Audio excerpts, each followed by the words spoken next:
What is a ricer car? Let's pop the hood on this question and see what we find underneath. The term ricer has its origins sneering slightly down its nose at certain cars and their owners. It was originally slung, sometimes playfully, sometimes less so, at Japanese import vehicles that had been modified for more style than performance. Yeah, I'm talking about those wild Honda Civics with their underglow neons and deafening exhausts. The folks behind these creations took relatively affordable cars and tricked them out with loud spoilers, oversized mufflers, flashy wheels, and a plethora of stickers and decals, all of which suggest blistering speed, even if the engine's guts are stock as can be.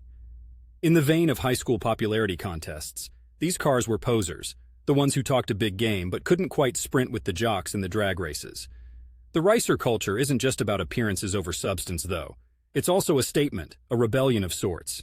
It's saying, I may not have the budget for a Ferrari or Porsche, but I can still turn heads and express my identity through my ride. It's a form of automotive creativity that's as much about personal expression as it is about performance, albeit the latter might be somewhat embellished at times. Nowadays, the term can be a bit derogatory, and car enthusiasts often push for a more respectful recognition of the customization scene. After all, beauty is in the eye of the keyholder. Besides, the culture has also evolved. The ricer scene has blended with more serious tuning cultures, producing vehicles that not only look unique, but can also pack a punch when it comes to horsepower.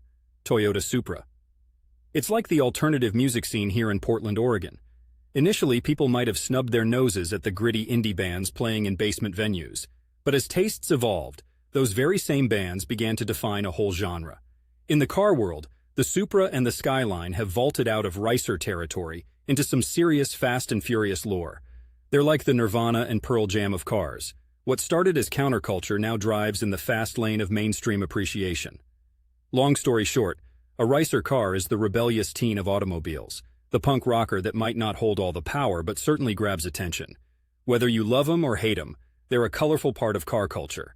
And just like the grunge scene, they've left a permanent mark on the industry.